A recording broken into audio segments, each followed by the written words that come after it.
Pulitzer ismi bugün dürüstlüğün ve mükemmelliğin simgesi. Gazetecilikte, edebiyatta, müzikte. En yüksek başarılara verilen o altın madalyalarda kazılı bir soyadı. Bir ahlak sembolü, bir otorite.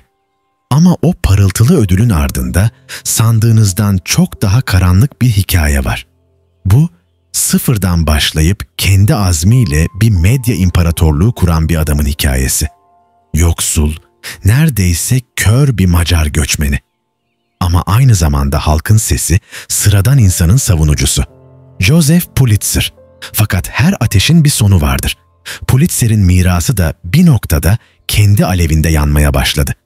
Basının devlerinden biri olarak başlayan bu soy, sonunda manşetlere skandal olarak geri döndü. Köklü bir hanedan, güç, trajedi ve rezaletle örülmüş bir destana dönüştü. Bu ailenin hikayesi, gerçeği anlatmanın mirasıyla başlar. Ama o mirasın getirdiği servet ve şöhretin altında ezilerek biter. Yolculuk, New York'un gökdelenlerinden değil, çok daha uzaktan başlıyor. 19. yüzyıl ortası Macaristan Krallığı'nın bereketli ovaları. 1847'de Mako kasabasında bir çocuk doğar. Joseph Pulitzer. Babası Fula, saygın bir tahıl tüccarıdır. Annesi Elise, Alman asıllı bir Yahudi. Küçük Joseph eğitimle, kültürle büyür. Fransızca, Almanca öğrenir. Zeki, meraklı, hırslıdır. Ama doğuştan gelen bir zayıflığı vardır. Gözleri. Neredeyse kördür. Zayıf bedeni içinde kaynayan tutkunun tam tersidir. Gururlu, inatçı, öfkeli ama kararlı. Henüz genç yaşında bile kaderine boyun eğmeye hiç niyeti yoktur. Ama hayat kolay değildir. 1848 devrimleriyle Avrupa çalkalanır. Ailesi ekonomik felaket yaşar. Babası ölür, annesi yeniden evlenir. Joseph'in dünyası sarsılır. Bir zamanlar parlak görünen gelecek şimdi kapalı bir kapıdır. Ve o kapıyı kırmaya karar verir. Bir hayali vardır. Asker olmak. Onur, macera, özgürlük ama kader yine karşısına çıkar. Avusturya ordusu onu reddeder. Çok zayıf, gözleri çok kötü. Fransız yabancı lejyonu, yine hayır. İngiliz ordusu 3. kez reddedilir. Yine de pes etmez. Bir bilgenin bedeninde savaşçının ruhu vardır. 1864'te cebinde neredeyse hiç parası olmadan Hamburg'a gider. Dünya kapısının açıldığı bir liman şehri ve orada kaderine yön verecek fırsatla karşılaşır. Amerika iç savaşın ortasındadır. Birlik ordusu asker aramaktadır ve Avrupa'da işsiz genç erkeklere okyanusu geçmeleri için para teklif edilmektedir. Joseph Pulitzer için bu bir idealler meselesi değildir. Ne kölelik karşıtlığı, ne birlik uğruna savaş. Bu sadece bir bilet, geçmişinden kaçış, geleceğine açılan kapı. Kağıdı imzalar, ödülünü alır, gemiye biner. Anlamadığı bir savaşa. Ama sonsuza dek değiştireceği bir dünyaya doğru. Atlantik'i geçmek, göçmenler için bir vaatten çok bir sınavdı. Pulitzer, yüzlerce kişiyle birlikte geminin alt katına tıkışmış halde. Haftalarca havasız, nemli ve pis bir bölmede yol aldı. Deniz tuttu, yiyecek azdı, su bulanıktı. Ama o pes etmedi. Sanki kaderine direnmek onun doğasında vardı. Sonunda Boston limanına vardığında gerçek yüzünü gösterdi Amerika. Ona bilet kesen Avrupalı aracılar vaat ettikleri paraların çoğunu cebe indirmişti. Yeni gelen askerler daha karaya adım atmadan dolandırılmıştı. Pulitzer bunu öğrendiğinde sinmedi. Tam tersine gemiden iner inmez doğru ordu yetkililerine gitti. Kendi payını almakta kararlıydı. İngilizcesi zayıftı ama iradesi netti. Ve sonunda hakkını aldı. Sonra New York'a geçti. 1. New York Lincoln süvarilerine katıldı. Birliğin çoğu Alman göçmeniydi. Bu Almanca konuşan genç Macar için küçük ama anlamlı bir teselliydi. Fakat savaşın kendisi hayal ettiği kahramanlık hikayesine hiç benzemiyordu. Virginia cephesinde çamurun, açlığın ve korkunun ortasında buldu kendini. Süvari olmak film sahnesi gibi bir macera değil, ter, kan ve yorgunluk demekti. Pulitzer'in ince yapısı, kalın gözlükleri ve sabırsız mizacı onu askeri düzenin dışına iterdi. Emirlere karşı gelirdi, üstleriyle tartışırdı. Kendi ifadesiyle kötü bir binici ama inatçı bir savaşçıydı. Ama o savaş onu şekillendirdi. Naif bir delikanlıyken acımasız bir dünyanın gerçeğiyle tanıştı. Korkuyu, açlığı, kaybı gördü ve devletin içindeki hantallığı, yolsuzluğu, adaletsizliği fark etti. Yine de bir şey kazandı. Halkı anlama yeteneğini. Çünkü artık onların arasında yaşamıştı. Çiftçiler, işçiler, göçmenler. Gerçek Amerika'yı de onların gözlerinden gördü. Bu deneyim hiçbir okulun öğretemeyeceği bir dersti. Bir milletin yeniden doğuşuna tanıklık etmişti. Çelişkilerle, kanla, umutla yoğrulmuş bir doğuşa. 1865'te savaş sona erdi. Çavuş Joseph Pulitzer, yüz binlerce askerle birlikte terhis edildiğinde henüz 18 yaşındaydı. Cebinde birkaç dolar, üzerinde eski bir üniforma, kalbinde büyük bir belirsizlik vardı. Ne ailesi, ne işi, ne de doğru düzgün konuşabildiği bir dil. O, savaşın ardından savrulan binlerce gençten sadece biriydi. Ama içindeki ateş hala yanıyordu. Yeni bir ülke, yeni bir başlangıç. Pulitzer, batıya, hızla büyüyen St. Louis'e doğru yola çıktı. Bu kez mücadele, mermilerle değil, açlık, yoksulluk ve hayatta kalmakla olacaktı. 1860'ların sonunda St. Louis, Amerika'nın kalbinde patlayan bir enerji topuydu. Mississippi kıyısındaki bu şehir, batıya açılan kapıydı. Buharlı gemilerin uğultusu, sokaklarda yankılanan çekiç sesleri, fırsatın ve kaosun iç içe geçtiği bir yer. Burada servetler bir gecede kazanılır, ertesi gün kaybolurdu.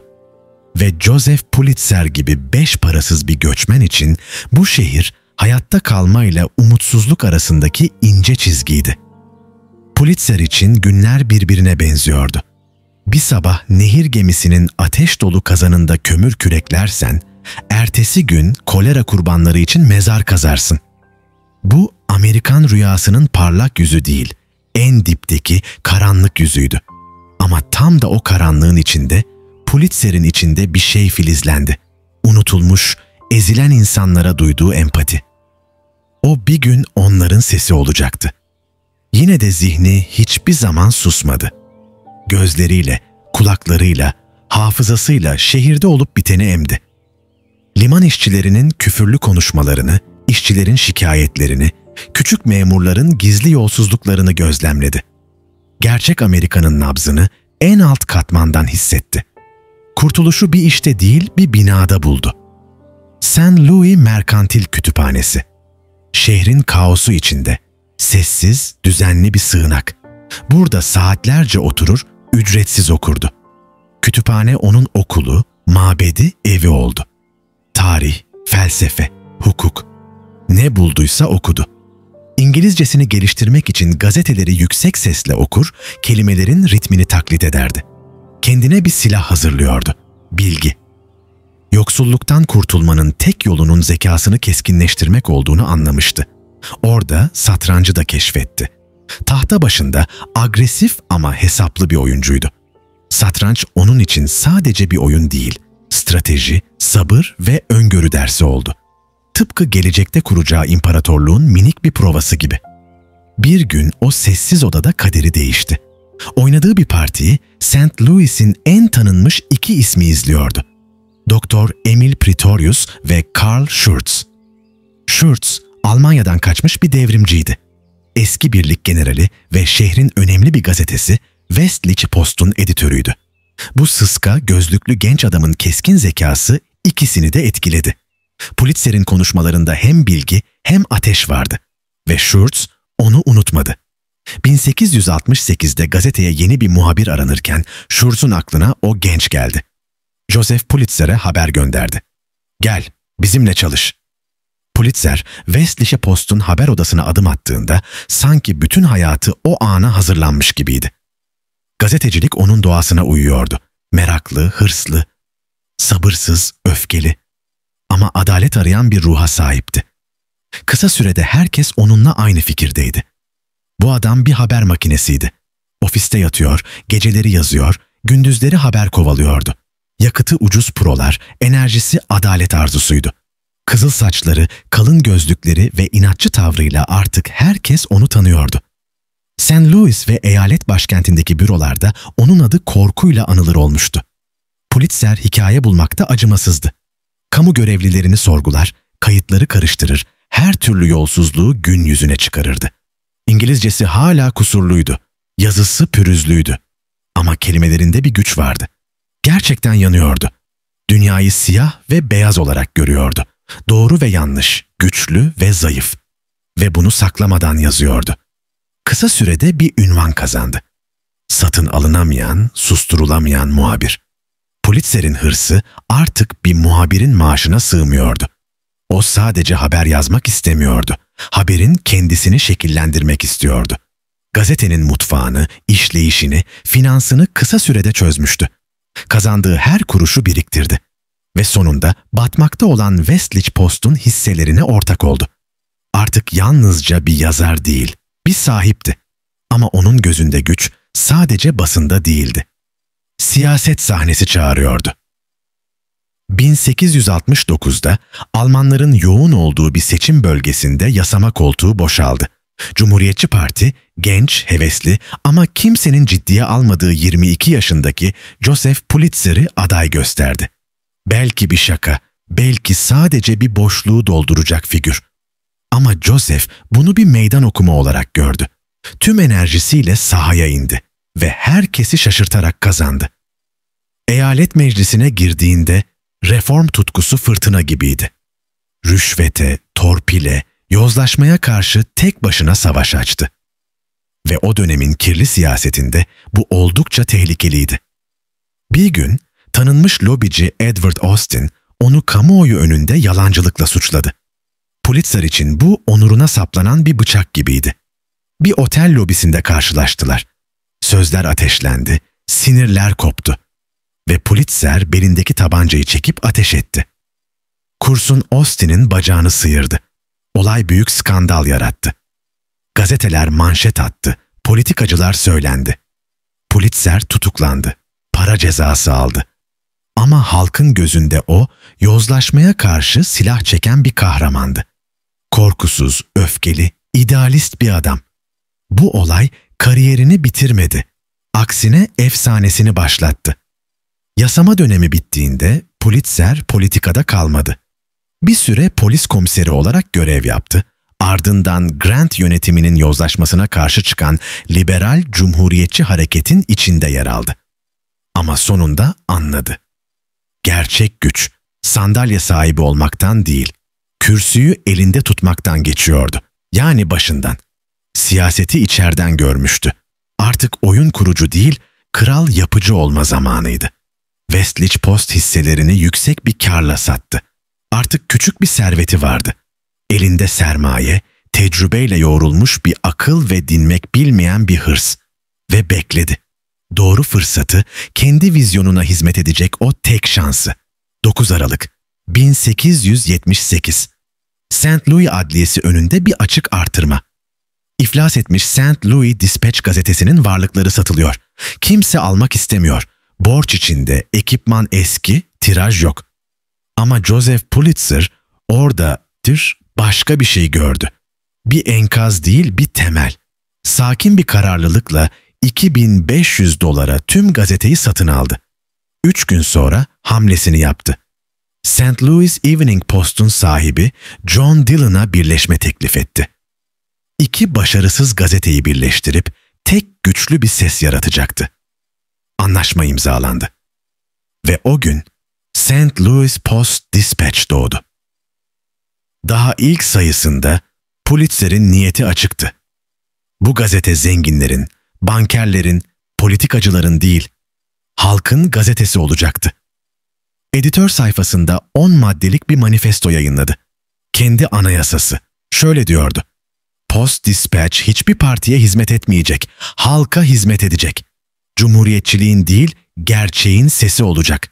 Hükümeti desteklemek için değil, eleştirmek için var olacak. Sahtekarlığa ve şarlatanlığa nerede rastlarsa karşı çıkacak. Partizanlık yerine ilkeyi, ön yargı yerine gerçeği savunacak. Ve sonunda o meşhur cümleyle bitirdi. Bugün hala gazetenin sayfasında duran şu sözlerle, "Her zaman ilerleme ve reform için savaş. Asla adaletsizliği ya da yozlaşmayı hoş görme. Fakirlere karşı kalbini kapatma. Her zaman kamu yararını savun. Sadece haber basmakla yetinme. Yanlışlara karşı koymaktan asla korkma."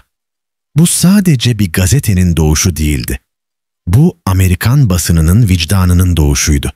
Ve Joseph Pulitzer artık yalnızca bir adam değil, bir ilkeydi.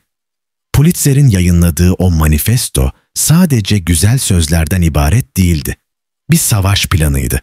Ve Joseph Pulitzer bu planı hemen uygulamaya koydu. Bir gazetenin ne olabileceğini yeniden tanımladı. Araştırmacı gazeteciliğe neredeyse kutsal bir bağlılığı vardı ama aynı zamanda halkın ilgisini çekecek kadar kurnaz, sokak zekasına sahipti.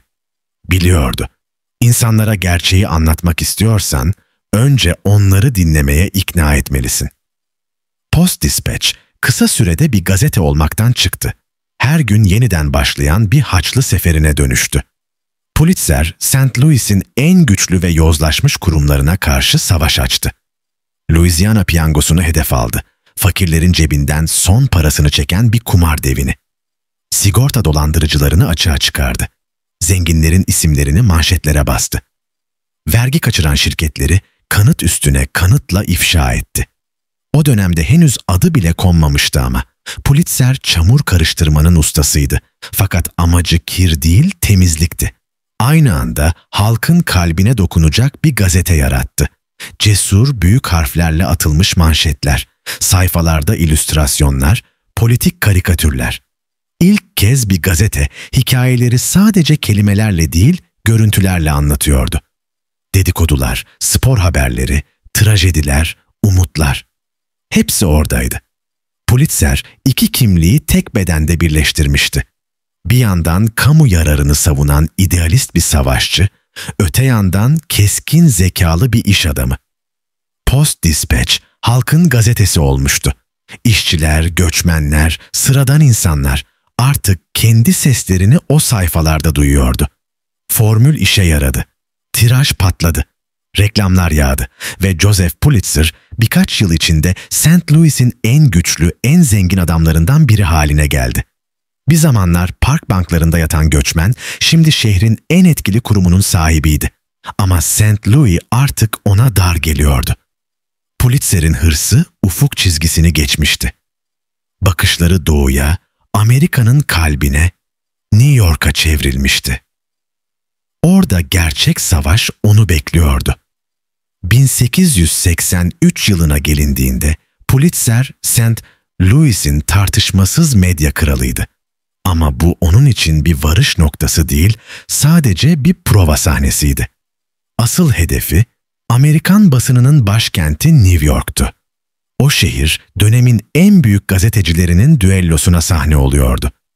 Herald'dan James Gordon Bennett Jr., Sun'dan Charles Dana, Tribune'dan Whitelaw Reid. Hepsi kendi imparatorluklarını kurmuş devlerdi. New York'u fetheden Amerika'yı fethederdi. Ve Pulitzer o fırsatı yakaladı. Bir zamanların görkemli gazetesi New York World artık batmak üzereydi. Tirajı yerlerde sürünüyor, yılda $40.000 zarar ediyordu.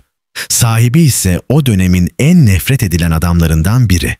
Borsa manipülatörü Jay Gould. Gazeteyi kendi çıkarları için bir silaha çevirmiş, sonunda yerle bir etmişti.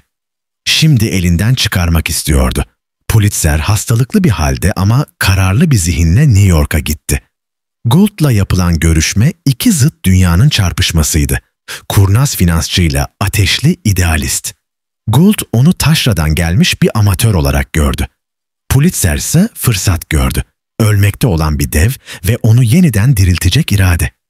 Uzun pazarlıkların sonunda anlaşma yapıldı. Pulitzer, New York World'ü $346.000 satın aldı. Haber şehirde alayla karşılandı. Gazete devleri kahkahalarla konuştu. Batıdan gelen o göçmen, New York'un kurtlarını mı yenecekmiş?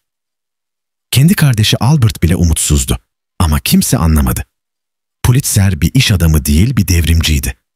O fırtına gibi World ofislerine girdi. Sıska bedeniyle koridorlarda yürürken herkes susuyordu. Gözleri zayıftı ama hiçbir detayı kaçırmıyordu. Macar aksanıyla emirler yağdırıyor, eski düzeni yerle bir ediyordu. Disiplinsiz muhabirleri kovdu, gazeteye enerji kattı.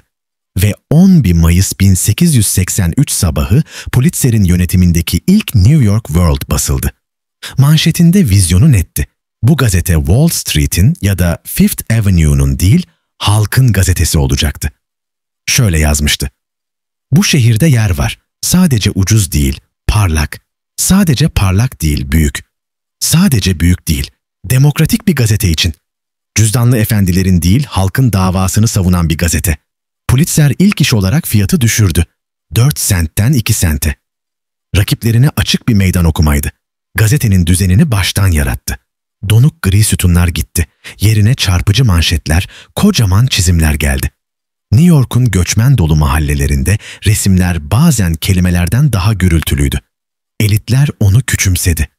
"Göçmen gazetesi," dediler. Pulitzer gülümsedi.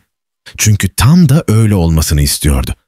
Artık sesi olmayan milyonların sesi vardı. World, onların dünyasını anlatıyor, onların dertlerini yazıyordu. Gecekondular, fabrika işçileri, sokak çocukları. Hepsi ilk kez kendi hikayesini gazetede görüyordu. Ve tiraj adeta patladı. Pulitzer sadece bir gazete kurtarmamıştı. Amerikan basınını yeniden icat etmişti. Pulitzer, halkın gazetesi olmanın yalnızca haber yazmakla mümkün olmadığını biliyordu. Gerçekten onların sesi olabilmek için şehrin kalbinde yer almak gerekiyordu. Büyük bir jest. Halkı birleştirecek, World'ü sıradan insanların duygularıyla bütünleştirecek bir hareket gerekiyordu. Ve o fırsatı New York limanındaki küçük bir adada buldu. Orada sandıklara dağılmış devasa bir bakır heykel yatıyordu. Fransa'dan gelen bir armağan. Özgürlük heykeli. Ama Amerika bu hediyeyi kabul edecek durumda değildi. Heykel gelmişti ama onu taşıyacak kaide yoktu. Zenginler ilgilenmiyordu. Hükümet para ayırmayı reddetmişti. Ve eğer bir mucize olmazsa özgürlüğün sembolü Fransa'ya iade edilecekti. Belki de başka bir şehre, Boston'a, Philadelphia'ya taşınacaktı. Bu Joseph Pulitzer için mükemmel bir hikayeydi. Zenginlerin ilgisizliğiyle baltalanan ama halkın elinde kurtulabilecek bir ideal. Tam da onun popülist içgüdülerine hitap eden bir dram. 1885 yılının Mart ayında New York World tüm gücünü ortaya koydu. Gazete ilk sayfasından son satırına kadar bu konuyu işledi. Pulitzer'in başyazısı adeta bir savaş çığlığıydı. Bu soylu hediyeyi reddetmek New York ve Amerika için telafisi imkansız bir utanç olur. Ama asıl deha bir fikirdi. Halka çağrı yapmak. Pulitzer, World'ün bizzat bağış kampanyasını yöneteceğini ilan etti. Ve eşi benzeri görülmemiş bir söz verdi. Bağış yapan herkesin adını, miktar ne kadar küçük olursa olsun, gazetede yayınlayacaktı. Bu hayırseverlikten çok daha fazlasıydı. Bu bir halk hareketiydi.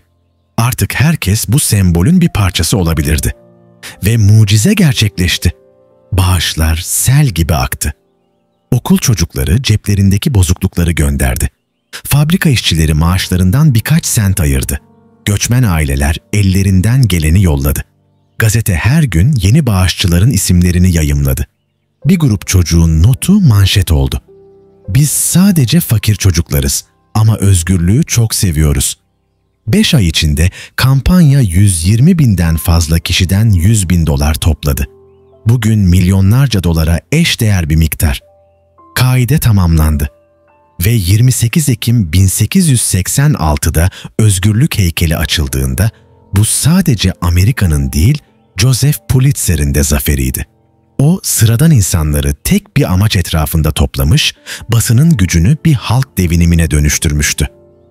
New York World artık sadece bir gazete değildi. Bir kamu kurumu, bir vicdandı. Tirajı 250 bini aşmış, ülkenin en çok okunan gazetesi olmuştu. Joseph Pulitzer artık New York'un kralıydı. Zafer onu durdurmadı. Pulitzer nefes kesici bir hızla yenilik yapmaya devam etti. Sağlığı bozuluyordu Ama hala her detaya müdahale ediyordu. Bir başyazıdan bir çizgiye kadar. Pazar günleri için özel bir gazete tasarladı. Dev bir eğlence paketi. Hikayeler, makaleler, karikatürler, çizgi romanlar. 1895'te tarihe geçecek bir karakter o sayfalarda doğdu. Richard F. Outcault'un Hogan's Alley serisi. Bir gecekonduda yaşayan, sarı gecelikli küçük bir çocuk. Dişleri eksik, kulakları büyük, gürültücü ve sevimli. Amerikan halkı onu çok sevdi. Gazete tirajı yine fırladı.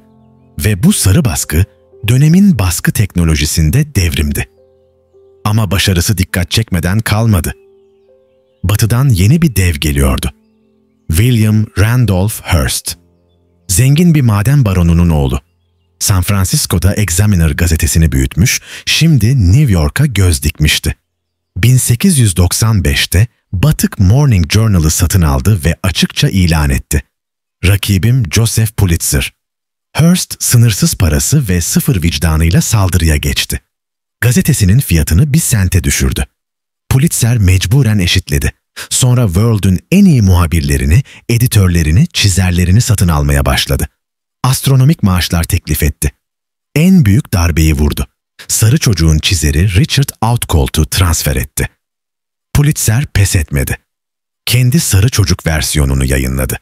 Ve bir süre New York'ta 2 farklı gazete, 2 farklı sarı çocukla yarıştı. Bu rekabetin adı tarih kitaplarına geçti. Sarı gazetecilik. Pulitzer'in World'ü ile Hearst'ün Journal'ı arasındaki rekabet kısa sürede bir çılgınlığa dönüştü. Artık mesele haber değil, kimin daha fazla gazete satacağıydı. Manşetler her gün biraz daha büyüdü, biraz daha bağırdı. Sayfalar suç, trajedi ve skandalla doldu. Haberler yalnızca anlatılmıyor, sahneleniyordu. Muhabirler oyuncuya dönüşüyor, hikayelerin içine girip olay yaratıyorlardı. Bir gün sahte kahraman kurtarma operasyonları, ertesi gün rekor kıran dünya turları. Hepsi okuyucunun ilgisini canlı tutmak içindi. Pulitzer'in yıllar önce kurduğu gazetecilik mirası şimdi kendi silahına dönüşüyordu. Gerçeği anlatmak için kurduğu düzen, gerçeği eğip bükmeye başlamıştı. 1890'ların sonlarında İspanya'nın sömürgesi Küba'da bağımsızlık ateşi yanıyordu ve World'la Journal bu yangını harlamaktan çekinmedi. Gazeteler isyancıların kahramanlıklarını ve İspanyolların vahşetlerini sayfa sayfa yazdı. Birçoğu abartılıydı. Bazıları ise tamamen uydurmaydı. Köpek balıklarına atılan mahkumlar, soyulan kadınlar, yanan köyler. Hepsi çizimlerle, duygusal başlıklarla süslenmişti. Okuyucular öfkelendi. Ülke kaynadı. Sonra 15 Şubat 1898 gecesi Havana limanında bir patlama oldu. ABD savaş gemisi Maine havaya uçtu. Neden? Bilinmiyordu. Ve bugün bile tam bilinmiyor. Ama gazeteler için bu cevabı belli bir soruydu. Hearst manşeti bastı. Savaş gemisi Maine'in yok edilmesi. Düşman işi.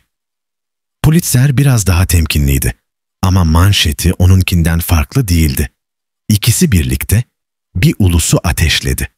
Birkaç hafta içinde Amerika İspanya'ya savaş ilan etti.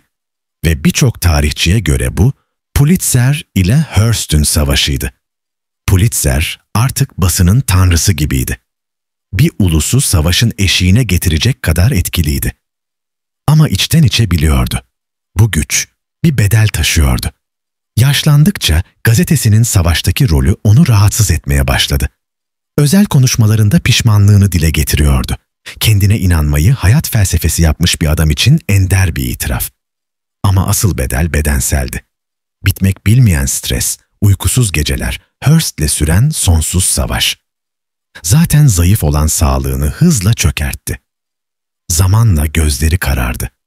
Önce harfler silindi, sonra ışık. Artık gazetelerini göremiyordu. Sadece bir gölge dünyasında yaşıyor, yayınladığı kelimeleri sekreterlerinden dinliyordu. Daha kötüsü, aklının işkencesiydi.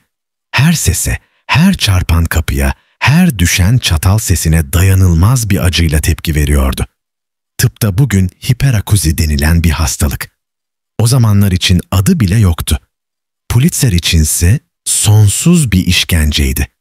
1890'lara gelindiğinde haber odasının gürültüsüne tahammül edemiyordu. Geri çekildi ama kontrolü asla bırakmadı. Gazetelerini artık uzaktan, notlar ve talimatlarla yönetiyordu. Bar Harbor'daki, New York'taki, Jekyll Adası'ndaki malikanelerinde sessizliğin hüküm sürdüğü odalar yaptırdı. Duvarları çift katlıydı. Kapılar mantarla kaplanmıştı. Kimse konuşmaz. Kapılar neredeyse hiç ses çıkarmazdı. Bu odalar sessizlik kubbeleri olarak anıldı. Karanlıkta oturur, sekreterlerine yazı dikte ederdi. Gazeteleri her gün baştan sona okutur. En küçük hatayı bile fark ederdi. Hafızası hala keskin, zekası hala amansızdı. Ama bedeni artık ruhunu taşıyamıyordu. Şehrin gürültüsünden kaçmak için son yıllarını denizde geçirdi. 279 fitlik devasa yatına Liberty adını vermişti. İronik bir şekilde o yat sessizliğin hapishanesiydi. Mürettebat, kauçuk tabanlı ayakkabılar giyer, fısıltıyla konuşurdu. Motorlar özel olarak ses geçirmemesi için tasarlanmıştı. Hiçbir ses onun dünyasına sızmamalıydı. Gözleri görmüyor, kulakları susturulmuştu. Ama zihin hala keskin, kalem hala güçlüydü. Gazeteleri artık kendi gözleriyle değil, dikteleriyle yönetiyordu. Lüks içinde yalnızlıkla çevriliydi. Bir zamanlar gürültüsüyle dünyayı sarsan adam artık sessizliğin içinde kayboluyordu. Pulitzer'in fırtınalı hayatında bir istikrar vardı. Eşi Catherine, Kate Davis. Onu 1878'de St. Louis'te yükselişinin ilk yıllarında tanımıştı. Zeki, zarif ve dayanıklı bir kadındı. Eski Konfederasyon Başkanı Jefferson Davis'in uzak bir kuzeniydi. Kate onun kaotik dünyasında sessiz bir merkezdi. Evini yöneten, çocuklarını büyüten, Pulitzer'in patlayan öfkesine ve bitmek bilmeyen iş tutkusuna sabırla katlanan bir eş. Birlikte 7 çocukları oldu. Ama o ev gülüşlerin yanında acıyı da tanıdı. 1884'te 2 yaşındaki kızları Catherine Ethel zatürreden öldü. Pulitzer başkanları sarsan bir adamdı. Ama kendi çocuğunu kurtaramadı. O gün gücünün sınırlarını gördü. Yıllar sonra 1897'de daha büyük bir darbe geldi. En büyük kızı Lucille tifüs ateşinden öldü. Henüz 17 yaşındaydı. Babası için hayatın ışığı. Lucille'in ölümü Pulitzer'in içinde bir şeyi kırdı. Zaten hastalıkla çevrili bir adamdı. Şimdi bir de sessiz bir yasın içine gömüldü. Bu iki kayıp onun bakışını değiştirdi. Hırsı artık manşetler ya da tirajla ilgili değildi. Acıya bir anlam arıyor, kalıcı bir iz bırakmak istiyordu. Kızlarının anısını yaşatacak, dünyayı gerçeğe biraz daha yaklaştıracak bir şey. 20. yüzyılın şafağında Joseph Pulitzer bir paradokstu. Amerika'nın en güçlü adamlarından biriydi. Ama kendi bedeninin mahkumuydu. Kör bir kraldı artık. Basının dev imparatorluğunu sessizliğin kalesinden yönetiyordu. Hearst'le savaş bitmişti. World zirvedeydi. Ama zafer artık tat vermiyordu. Louis'in çamurundan New York'un tepesine tırmanmıştı. Ama yolun sonunda yalnızdı. Düşünceleri geçmişten geleceğe kaydı. Gazetelerinden değil, mirasından bahsediyordu artık. Kızları Catherine ve Lucille'in ölümleriyle oluşan boşluğu hiçbir servet dolduramıyordu. Gazeteleri, gücü, itibarı, hepsi gözünde geçici hale gelmişti. Pulitzer'in zihninde bir fikir büyüdü. Belki mesleğine hem yükselttiği hem kirlettiği gazeteciliğe daha yüce bir anlam verebilirdi. Belki hatalarını affettirecek, iyi yanlarını sonsuza kadar yaşatacak bir miras bırakabilirdi. Fikri iki yönlüydü. Gazeteciliğin ilk okulunu kuracak ve en iyileri onurlandıracak yıllık bir ödül yaratacaktı. Bu vizyonun merkezi olarak Columbia Üniversitesi'ni seçti. Ama orada bile savaşsız yol yoktu. Üniversitenin güçlü başkanı Nicholas Murray Butler, gazeteciliği yüksek eğitime yakışmayan kirli bir zanaat olarak görüyordu. Pulitzer'i sarı basınla lekelenmiş bir zengin olarak küçümsüyordu. Yıllarca ikisi arasında sessiz bir irade savaşı sürdü. Pulitzer mektuplar dikte etti. Elçiler gönderdi. Gazeteciliği bir sanat, bir kamu hizmeti olarak savundu. Gazeteciler bohem değil, sorumluluk sahibi yurttaşlar olmalı, diyordu. Sonunda Butler onun kararlılığını ve bağışının büyüklüğünü gördü. Ve Pulitzer hayatının en büyük eserini kağıda döktü. Tarihin en ayrıntılı, en ileri görüşlü vasiyetlerinden biri. Pulitzer'in vasiyeti sıradan bir miras bölüşümü değildi. Bu, geleceğe yazılmış bir manifestoydu. Columbia Üniversitesi'ne $2 milyon bağışladı. Dünyanın ilk gazetecilik okulunun temeli atıldı. Artık kendi gözleri görmüyordu. Ama gelecek nesillerin gerçeği daha net görmesini sağlayacaktı. Ve ikinci adım, Pulitzer ödülleri. Her yıl gazetecilikte kamu hizmeti için, raporlamada dürüstlük için, edebiyatta, tiyatroda ve tarihte mükemmellik için verilecekti. Kendi mesleğinin doruklarını taçlandıracak, ahlakını koruyacak bir standart yaratmak istiyordu. Bu, eleştirmenlerine sessiz ama ebedi bir cevaptı. Gerçeğe adanmış bir miras. 29 Ekim 1911. Pulitzer'in yatı Liberty, Charleston limanında demirliydi. Her zamanki gibi sekreteri ona kitap okuyordu. Bir anda sesi kesildi. Pulitzer'in nefesi durmuştu. Sessizliğin içinde gitti. 64 yaşındaydı. Bir ömrü boyunca dünyayı gürültüsüyle sarsan adam ölümünde sessizliğe kavuştu. Arkasında bir medya imparatorluğu, ölümsüz bir miras ve bir vasiyet bıraktı. Vasiyet yalnızca bir bağış değil, bir uyarıydı. Gazeteleri oğulları arasında paylaştırdı. Ralph'e New York World, Joseph Jr.'a St. Louis Post-Dispatch, Herbert'e Evening World kaldı. Ama şart açıktı. Gazeteler asla satılmayacak, babalarının ilkelerine sadık kalınacaktı. Bu, dümenin hayalet eli gibiydi. Pulitzer artık yoktu. Ama gölgesi hala manşetlerin üzerindeydi. Joseph Pulitzer öldü. Ama ismi her yıl yeniden yankılanıyor. Her ödül töreninde, her Pulitzer kazanan manşetinde o kör adamın vizyonu hala yaşıyor. Bir zamanlar haberin gücüyle dünyayı sarsan adam, şimdi gerçeğin onuruyla nesillerin vicdanında yankılanıyor. Pulitzer'in hikayesi sadece bir gazetenin değil, gerçeğin bedelini ödeyen bir adamın hikayesidir. 3 kardeşten biri, babasının mirasına en sadık kalan kişi Joseph Pulitzer Jr. ya da Joseph II.'ydi. Ciddi, dengeli ve çalışkandı. Tam 43 yıl boyunca St. Louis Post-Dispatch'i yönetti. Gazeteyi babasının inşa ettiği ilkelerle ayakta tuttu. Onun döneminde gazete, keskin analizleri, dürüst haberciliği ve güçlü editoryal çizgisiyle tanındı. Post-Dispatch, sayısız Pulitzer ödülü kazandı. Adının ağırlığını hak eden bir gazete olarak kaldı. Joseph II. Rolünü biliyordu. O bir yenilikçi değil, bir bekçiydi. Babası Joseph Pulitzer'in kutsal alevini söndürmeden dikkatle taşımaya adamıştı kendini. Ve bunu sonuna kadar yaptı. Ama aynı şeyi New York'taki kardeşleri başaramadı. Ralph Pulitzer zeki ve kültürlüydü. Fakat babasının içgüdüsüne, o sıradan insanı anlama damarına sahip değildi. Kendini gazetecilikte değil, geçmişin gölgesinde buldu. Zaman değişmişti. 1920. yıllarda New York artık caz çağının ve tabloid gazetelerin dönemindeydi.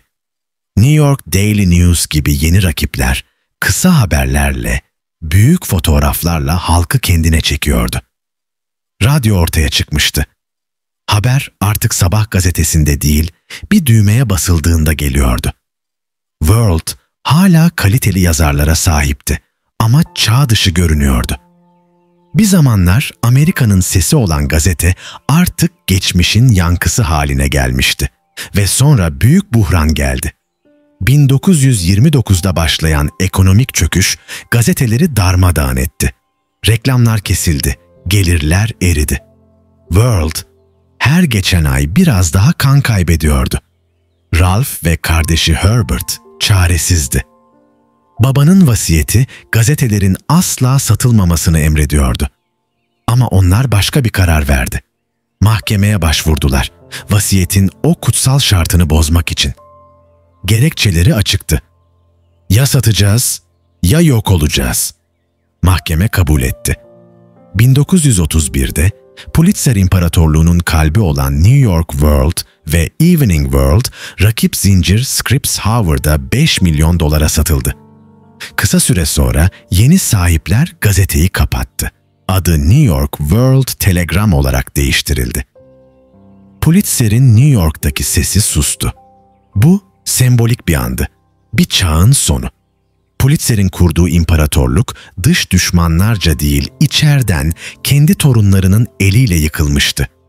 Gazetelerin mürekkebi silinirken Pulitzer adı da anlamını yitirmeye başladı. Yeni nesil dedelerinin kazandığı değil, miras aldığı servetle büyüyordu. Artık ter kokan haber odaları yoktu. Yerini kokteyl salonları, malikaneler ve yatlar almıştı. Göçmen azminin, idealizmin ve adalet arayışının yerini rahatlık ve can sıkıntısı almıştı. Bu değişimin sembolü 3. nesilden Herbert Peter Pulitzer Jr. idi ya da kısaca Peter. 1930 doğumluydu. Long Island malikanelerinde, özel okullarda ayrıcalık içinde büyüdü.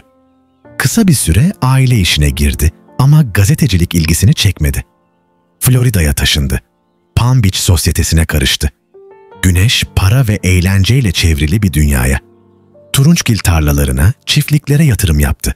Ama gerçek tutkusu iş değil, gösterişti.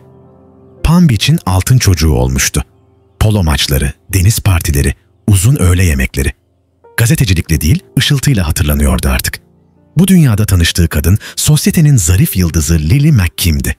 Evlilikleri bir dergi kapağını andırıyordu. Göz kamaştırıcı ama kırılgan. Ve bir gün tesadüfen moda tarihine geçti. Lily, turunçgil tezgahında oluşan meyve lekelerini gizlemek için parlak renkli, sade bir elbise dikti. O elbise kısa sürede bir fenomene dönüştü. Lily Pulitzer elbisesi. Amerikan sosyetesinin sembolü oldu. Renkli, kaygısız, zengin, tam dönemin ruhu.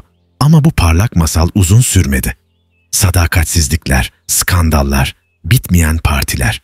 Ve 1969'da boşanmayla son buldu. Bir hanedanın son perdesi.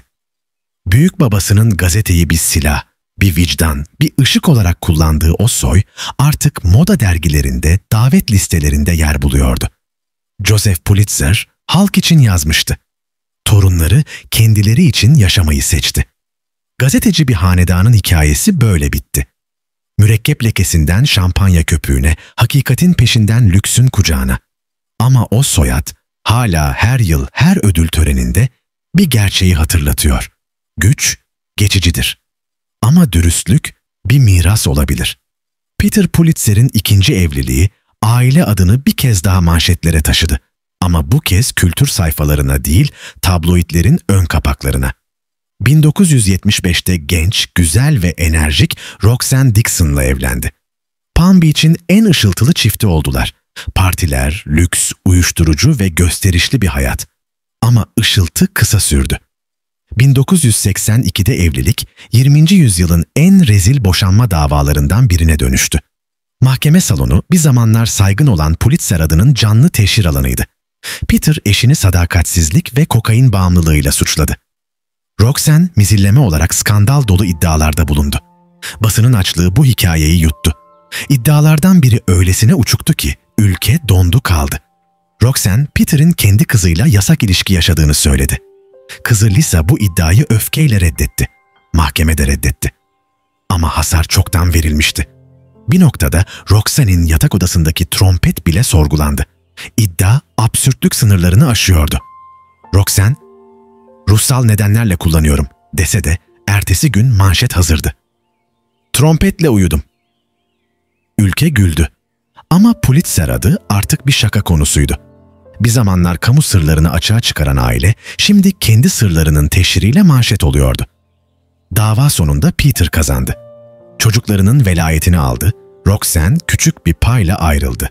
Ama halkın gözünde kazanan yoktu. Roxanne, Playboy için soyundu. Ardından ironik başlıklı bir kitap yazdı. The Prize Pulitzer. Bir dönemin sembolü olan soyadı artık bir skandalın punchline'ıydı. Peter'in skandalları gazeteleri doldururken, dedesinin kurduğu imparatorluğun son kalıntıları da sessizce çökmeye başladı. Bir zamanlar dürüstlüğün kalesi olan St. Louis Post-Dispatch, Joseph II'nin ölümünden sonra miras kavgalarına sahne oldu. Aile yönetimi bölündü, çekişmeler başladı. 2005'te bir dönemin son noktası kondu. Pulitzer Inc., Lee Enterprises'a satıldı. 127 yıl sonra Pulitzer ailesinin gazetecilikle bağı tamamen koptu. Bir zamanlar dünyayı değiştiren soy artık tarihin dipnotlarında bir anıydı. Bugün Pulitzer ailesi neredeyse tamamen kamu sahnesinden silindi. Torunlar sessiz, özel hayatlar sürüyor. Servet dağıldı, güç un ufak oldu. Pulitzer hanedanı Amerika'nın en trajik uyarılarından biri olarak kaldı. Bir neslin ellerinde inşa edilen hırsın, sonraki nesillerin ellerinde nasıl eriyip gittiğinin hikayesi. Çünkü miras doğuştan hak değil, yenilenmedikçe tükenen bir sorumluluktur. Ama yine de bir şey kaldı. Bir soyun değil, bir vizyonun eseri. Pulitzer ödülü. Bugün o isim bir gazetenin başlığında değil, her yıl bir altın madalyonun üzerinde parlıyor. Joseph Pulitzer'in kurduğu imparatorluk kağıt ve mürekkepti ve sonunda toza karıştı. Ama onun ideali, gerçeğe adanmış o inatçı ruh, çeliğe dönüşerek kaldı. Pulitzer ödülü, ailesinin başaramadığı şeyi başardı. Onurlu kalmayı, gerçeğin değerini, sanatın gücünü, kamu hizmetinin asaletini hatırlatmayı. Ve bu destanın son büyük ironisinde Joseph Pulitzer'in mirası, soyundan değil vizyonundan geldi. Bir adamın adını değil, bir ilkenin ölümsüzlüğünü taşıyor. Pulitzer adı artık sonsuza dek Amerikan ruhunun en iyi yanlarını ödüllendiren sessiz bir yankıdır.